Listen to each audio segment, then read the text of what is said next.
Le stress est une alarme biologique qui nous dit qu'il y a quelque chose qui ne va pas. On donne souvent, on délègue aux gens la responsabilité du résultat sans leur déléguer le pouvoir de décision. Bonjour. Bonjour. Je vous remercie d'avoir accepté notre invitation. C'est un plaisir. Monsieur Karim, dans un monde anxiogène, peu importe son poste, sa fonction, ses responsabilités, le stress au travail touche aujourd'hui la majorité des salariés. La première question, qu'est-ce que le stress en entreprise? Alors le stress est une alarme biologique qui nous dit qu'il y a quelque chose qui ne va pas, que notre mode de fonctionnement actuel n'est pas efficace et qu'il faut donc s'adapter. Donc bon, en général, quand on parle du stress, c'est pour parler de son effet négatif sur la santé. Et donc effectivement, il a un effet négatif, surtout sur des durées prolongées, sur des périodes prolongées. Sinon, sur les courtes périodes, il est plus utile que nuisible. Donc, premier élément, quand ça s'inscrit dans la durée, c'est parce qu'il y a de mieux, donc ça n'aide pas beaucoup. Et puis le deuxième élément, c'est quand il y a une combinaison de plusieurs facteurs stressants. Ben là, ça peut dépasser rapidement notre limite et notre capacité à gérer le stress, tout simplement. Alors, un exemple, tout simple. Imaginez un superviseur commercial qui va s'occuper de traiter les réclamations clients. Donc il a une procédure, une manière de faire habituelle, qui est tout simplement de prendre le temps d'écouter le client, de comprendre ce qu'il a et de régler le problème. Donc tant que ça se passe comme d'habitude, pas de stress. Jusqu'au moment où cette stratégie habituelle va se révéler être inefficace avec un client pour une raison ou pour une autre. Et donc là, il y a un stress qui démarre. Si en plus, donc on va combiner plus de facteurs, il a des éléments comme la pression du résultat qui vont arriver ou la pression du temps qui vont être là aussi, mais on peut imaginer que le stress va rapidement dépasser ses capacités à le gérer tout simplement. Monsieur Karim, maintenant, quelles sont les techniques que vous préconisez pour lutter contre le stress au travail? Alors, premier élément à comprendre, c'est que le stress est un symptôme. Donc, comme un mal de tête, quand on a mal à la tête, c'est un symptôme. Et on peut traiter ça en prenant une aspirine. On peut aussi traiter ça en comprenant la cause, qui peut être un manque de sommeil ou une concentration sur un travail pendant trop longtemps, et aller régler le problème à la cause, donc faire une bonne sieste, et puis c'est réglé. On peut aussi combiner les deux, prendre un bon cachet d'aspirine et faire une bonne sieste. Et à partir de là, on se sent mieux plus rapidement. On va appliquer la même logique pour le stress. Donc, on va d'abord parler des symptômes, en fait, comment réduire le symptôme stress. Et la première chose dont je parlerai, c'est le lâcher prise. En gros, c'est juste accepter l'idée qu'on ne va pas tout contrôler. Et il y a une personne très sage qui avait dit « Mon Dieu, donnez-moi la sérénité d'accepter les choses que je ne peux pas changer. Donc le courage de changer les choses que je peux changer. Et puis la sagesse d'en faire la différence. » Donc j'aime bien comment c'est dit, je trouve que ça reflète beaucoup l'idée de lâcher prise. Alors deuxième élément, c'est de se ressourcer. Alors comment est-ce qu'on peut se ressourcer? D'abord d'avoir une vie en dehors du travail, idéalement d'avoir une passion qu'on va pouvoir pratiquer quelques fois par semaine, ça donne énormément d'énergie. Faire du sport ou toute autre activité physique. Alors il y a le côté on se sent bien, on élimine les toxines, tout ça, et il y a le côté oxygénation du cerveau. Alors on peut imaginer que le cerveau est au centre de tout, il contrôle tout, et que le cerveau n'est pas toujours aussi bien oxygéné qu'il devrait, pour une raison très simple, c'est qu'il y a une sorte de hiérarchie à l'intérieur du cerveau.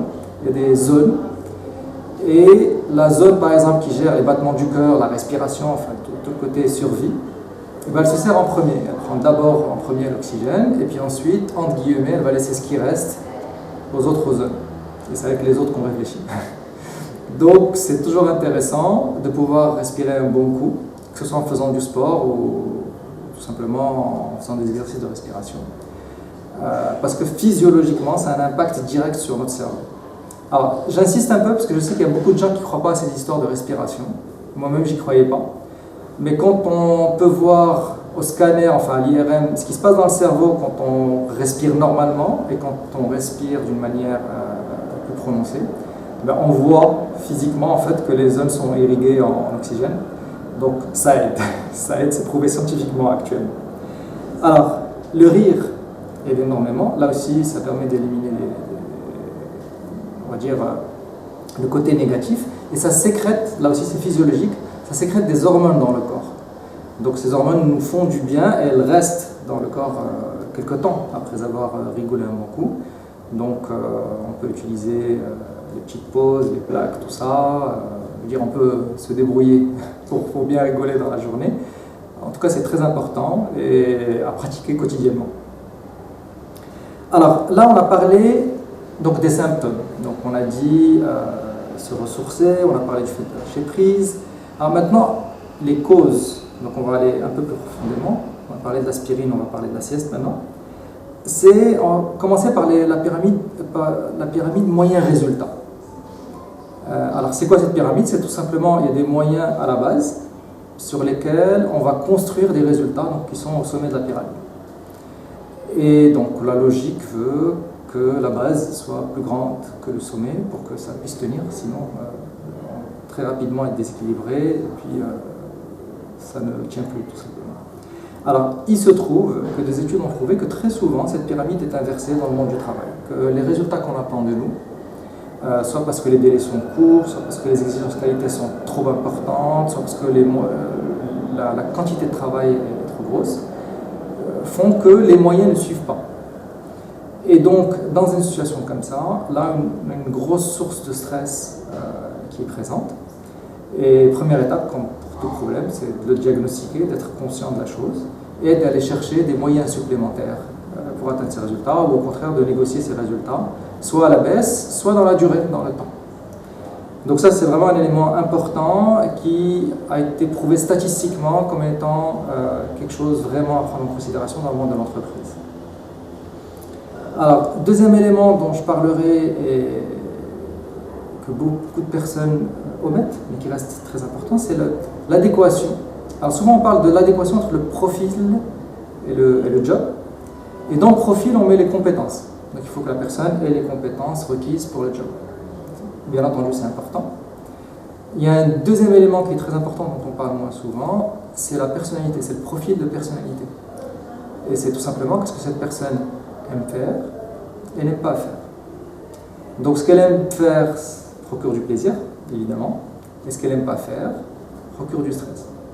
Donc pour ce qu'elle n'aime pas, il y a un besoin d'adaptation par rapport à son mode de fonctionnement habituel ou naturel. Et donc ce besoin d'adaptation va générer un stress. Donc ce qu'on n'aime pas génère du stress. Donc, dans un monde idéal, tout le monde ferait le job qu'il aime, le job de ses rêves, sa passion. C'est pas toujours possible, je dirais même c'est rarement possible. Maintenant, pour ceux qui y arrivent, c'est que du bonheur.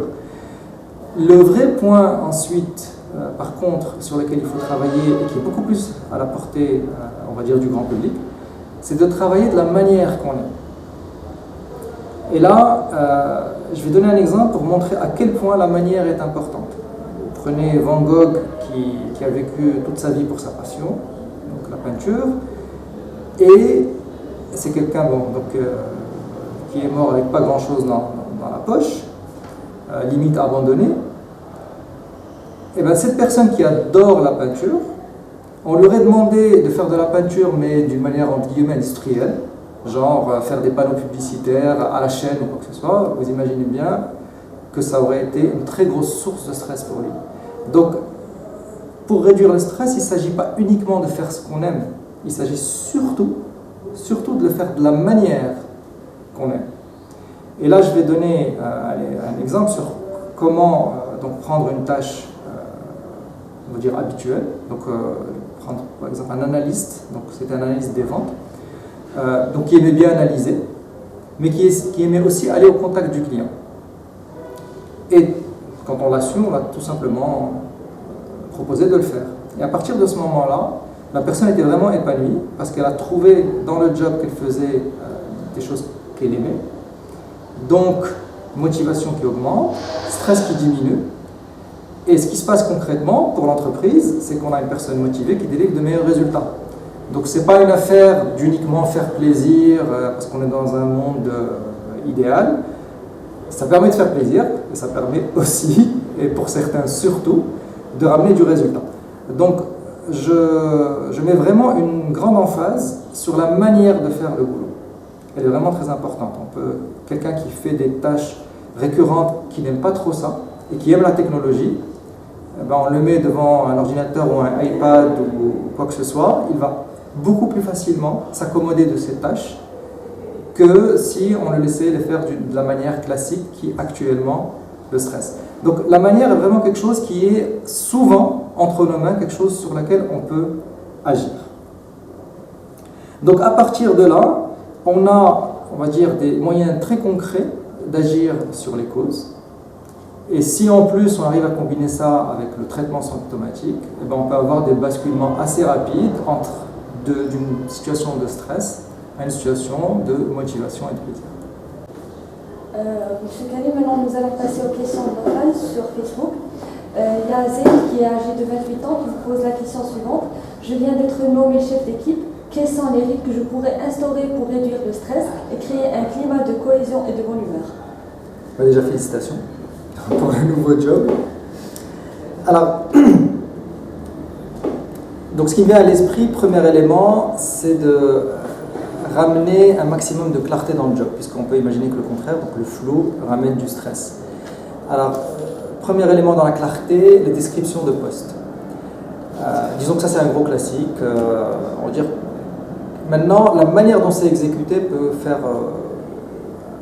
une différence importante, notamment, imaginez, vous faites des réunions d'équipe et chacun vient pour présenter sa description de poste aux autres. Donc d'abord, ça ramène beaucoup de clarté. Et puis le deuxième élément, c'est que si jamais moi je pense qu'une partie de mon job, ce que vous voulez faire, c'est une partie de mon job, je peux tout de suite le discuter d'une manière très ouverte devant tout le monde et créer les limites. Parce qu'en fait, encore une fois, le flou, il est où souvent? Il est souvent à la limite.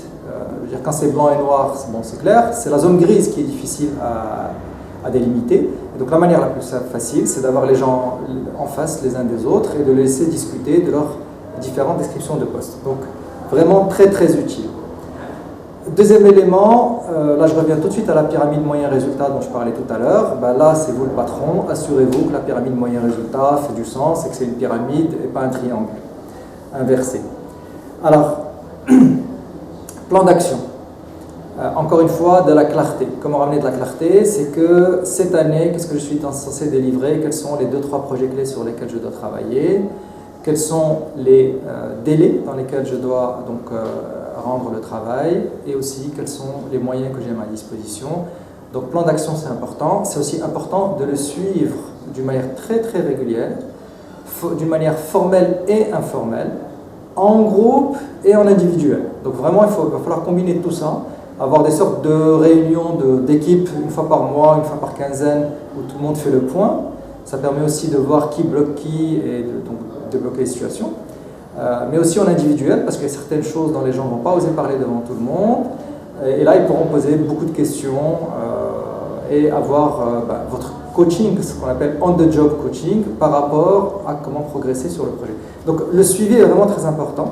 Et les gens savent aussi où est-ce qu'ils en sont. Ils n'ont pas de mauvaises surprises à la fin de l'année où on leur dit au fait tout compte fait, vos résultats ne sont pas à la hauteur.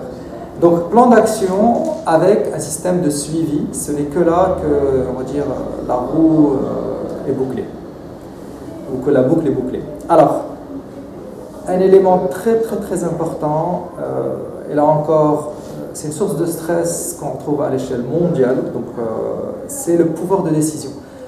On donne souvent, on délègue aux gens la responsabilité du résultat sans leur déléguer le pouvoir de décision.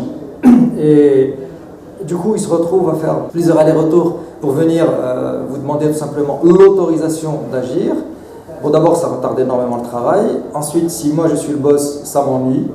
Mais ça, c'est mon avis personnel. Et puis, entre des choses qui font très mal. Donc, cette histoire d'écart de rythme est vraiment importante à regarder. C'est ce qui cause en fait des problèmes. Donc, juste pour résumer, ramener un maximum de clarté dans le job, améliorer les relations au travail et puis essayer de s'adapter le mieux possible à la personnalité de vos collaborateurs.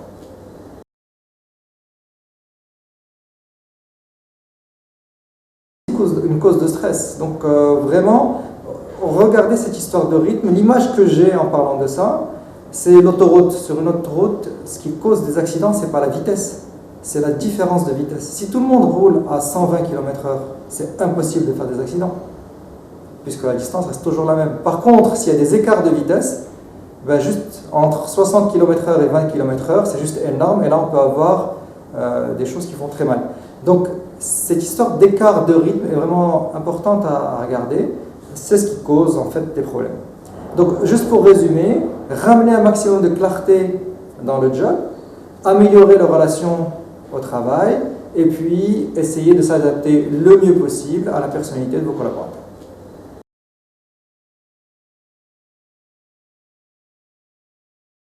Une cause de stress. Donc vraiment, regardez cette histoire de rythme. L'image que j'ai en parlant de ça, c'est l'autoroute. Sur une autoroute, ce qui cause des accidents, c'est pas la vitesse, c'est la différence de vitesse. Si tout le monde roule à 120 km/h, c'est impossible de faire des accidents, puisque la distance reste toujours la même. Par contre, s'il y a des écarts de vitesse, ben juste entre 60 km/h et 20 km/h, c'est juste énorme, et là on peut avoir des choses qui font très mal.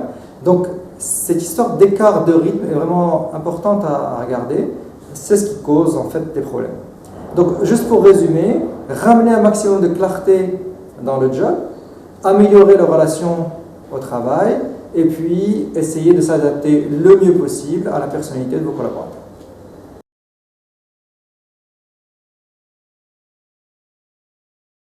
Une cause de stress. Donc vraiment, regardez cette histoire de rythme. L'image que j'ai en parlant de ça, c'est l'autoroute. Sur une autoroute, ce qui cause des accidents, c'est pas la vitesse, c'est la différence de vitesse. Si tout le monde roule à 120 km/h, c'est impossible de faire des accidents, puisque la distance reste toujours la même. Par contre, s'il y a des écarts de vitesse, ben juste entre 60 km/h et 20 km/h, c'est juste énorme, et là on peut avoir des choses qui font très mal. Donc cette histoire d'écart de rythme est vraiment importante à regarder. C'est ce qui cause en fait des problèmes. Donc juste pour résumer, ramener un maximum de clarté dans le job, améliorer les relations au travail, et puis essayer de s'adapter le mieux possible à la personnalité de vos collaborateurs.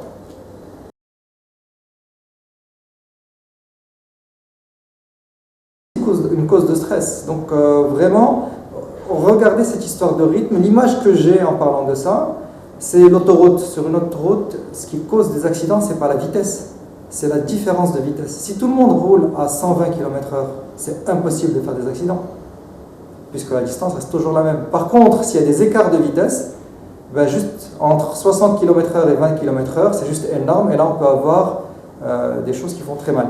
Donc cette histoire d'écart de rythme est vraiment importante à regarder. C'est ce qui cause en fait des problèmes. Donc juste pour résumer, ramener un maximum de clarté dans le job, améliorer les relations au travail, et puis essayer de s'adapter le mieux possible à la personnalité de vos collaborateurs.